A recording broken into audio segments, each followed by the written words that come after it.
BRS party ఈ ఎన్నికల్లో ఒక్క సీటు కూడా దక్కించుకోకపోగా కాంగ్రెస్ పార్టీ 8 సీట్లను దక్కించుకుంది. అలానే బీజేపీ పార్టీ 8 సీట్లను దక్కించుకుంది. ఎంఐఎం ముఖ్యంగా దేశవ్యాప్తంగా కూడా హైదరాబాద్ లోక్సభ స్థానం మీద తీవ్రమైనటువంటి ఉత్కంఠ ఉంది.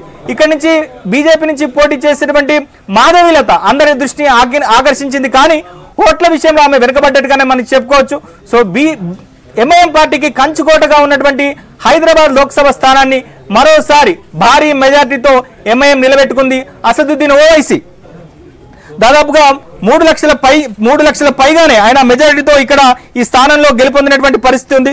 3,38,335 ఓట్ల భారీ మెజారిటీతో ఆయన గెలుపొందినటువంటి పరిస్థితి ఉంది. ఒకసారి మనం ఈ 17 నియోజకవర్గాల వారీగా కనుక మనకు చూస్తే, సో ఆదిలాబాద్ నియోజకవర్గంలో బీఆర్ఎస్ నుంచి బీజేపీలో చేరి గెడెం నగేష్ బీజేపీ అభ్యర్థి ఆయన గెలుపొందారు. సో 81,994 ఓట్లను ఆయన సాధించారు.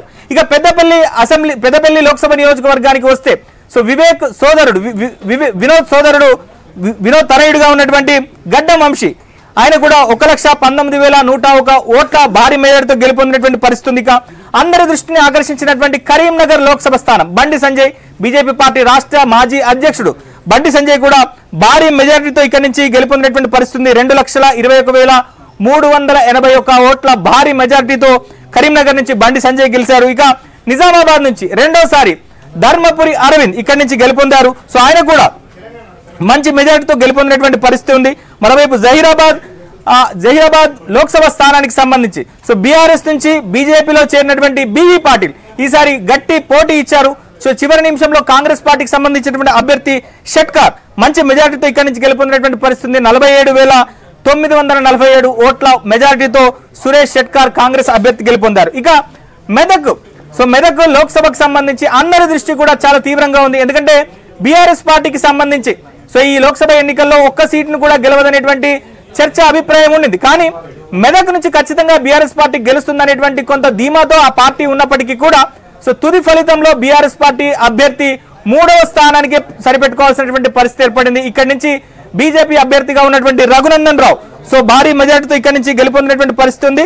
దాదాపుగా 40,000 ఓట్ల పైచిలుగానే రఘునందన్ రావు గెలుపొందినటువంటి పరిస్థితి ఉంది. ఇక సికింద్రాబాద్ నుంచి ఇద్దరు ఎమ్మెల్యేలు బరిలో ఉన్నారు. సో బీఆర్ఎస్ పార్టీ నుంచి సికింద్రాబాద్ ఎమ్మెల్యేగా ఉన్నటువంటి పద్మారావు గౌడ్, అలానే ఖైరతాబాద్ నియోజకవర్గానికి సంబంధించి బీఆర్ఎస్ పార్టీ నుంచి గెలిచినటువంటి దానం నాగేందర్ కాంగ్రెస్ పార్టీ నుంచి లోక్సభకు పోటీ చేశారు. కానీ వీళ్ళిద్దరు కూడా ఓడిపోయారు. ఇక్కడ కిషన్ రెడ్డి మరోసారి తన స్థానాన్ని ఇక్కడి నుంచి నిలబెట్టుకున్నారు. సో ఆయన కూడా భారీ మెజార్టీతో ఇక్కడి నుంచి కిషన్ రెడ్డి గెలుపొందినటువంటి పరిస్థితి 52,802 ఓట్ల మెజారిటీతో.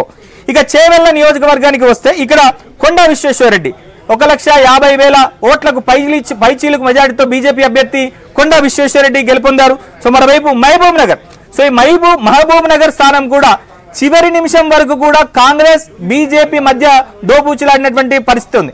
సో కానీ పోస్టల్ బ్యాలెట్లు అలానే చివరి రౌండ్ లో 1,800 ఓట్లు అలానే పోస్టల్ బ్యాలెట్ తో వచ్చినటువంటి ఓట్లతో బీజేపీ అభ్యర్థిగా ఉన్నటువంటి డికే అరుణ గెలుపొందినటువంటి పరిస్థితి ఉంది. ఆమె 4,500 ఓట్ల మెజారిటీతో గెలుపొందారు. సో ఇక నాగర్ కర్నూలు నుంచి సో ఇక్కడ ఒక రకంగా కనుక చూస్తే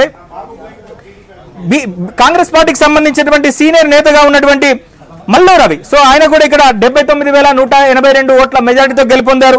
సో ఇక నల్గొండ స్థానానికి సంబంధించి రాష్ట్ర చరిత్రలోనే రికార్డ్ సో కొందూరు జానారెడ్డి కుమారుడు రఘువీర్ రెడ్డి ఇక్కడ 5,59,968 ఓట్ల మెజారిటీతో గెలుపొందారు. ఇక భువనగిరి లోక్సభ సెగ్మెంట్ కి సంబంధించి కనుక చూస్తే ఇక్కడ కూడా కాంగ్రెస్ పార్టీ